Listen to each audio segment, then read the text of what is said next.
আর just আমি এই শাড়িটা পরে আসছি, পর থেকে সব আপুরা বলতেছে এইটার প্রাইস কত, এটার প্রাইস কত, এটা দেখাও তোমার পরা শাড়িটা আছে কিনা। এই শাড়িটা অসম্ভব সুন্দর এন্ড খুবই নাইস একটা কালার।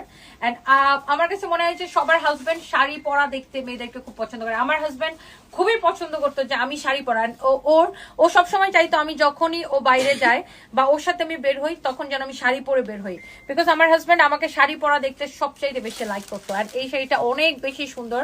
আর আমার কাছে মনে হয় সবার জামাই হচ্ছে মানে তারে হচ্ছে শাড়ি পরা দেখতে পছন্দ করে, তাই না, সবার হাজবেন্ড। সো এই শাড়িটা আমাদের একদম খুবই সুন্দর, অরিজিনাল ইন্ডিয়ান।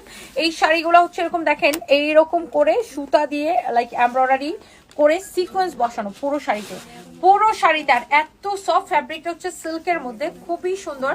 পুরো শাড়িতে এরকম এইরকম করে স্ট্রাইপ স্ট্রাইপ করে সুতা দিয়ে হচ্ছে যে আপনার এমব্রয়ডারির মতো মানে সুতা দিয়ে সেলাই করে এরকম করে সিকোয়েন্সটা বসানো। হ্যাঁ, এইটা হচ্ছে দেখেন শাড়ির আঁচলটা, পুরো আঁচলটাই হচ্ছে এরকম। আর শাড়িটার আমি একটু ক্যাটালগটা দেখাই দিই। এই যে দেখেন ক্যাটালগের মতো সেম টু সেম। হ্যাঁ, এইটা হচ্ছে দেখেন আপনার শাড়িটা, ওয়াও। এই শাড়িটা দেখেন, ওয়াও, এটা লাইক মিষ্টি আর ম্যাজেন্টার মিক্সড একটা শেড না, এটা খুবই সুন্দর। এটা হচ্ছে আমার পরা শাড়িটার মতোই, মানে এটা হচ্ছে ডিফারেন্ট একটা, প্রিন্টটা শুধু ডিফারেন্ট না, শাড়ির প্যাটার্নটা সেম, সেম ভাবে সিকোয়েন্সের কাজ করা, প্যাটার্নটা সেম, জাস্ট প্রিন্টটা ডিফারেন্ট। আর এটা হচ্ছে এটা beautiful blouse piece, you can see here is your beautiful blouse piece. And এই সুন্দর শাড়িটা যার লাগতেছে, ওয়াও, এই কালারটা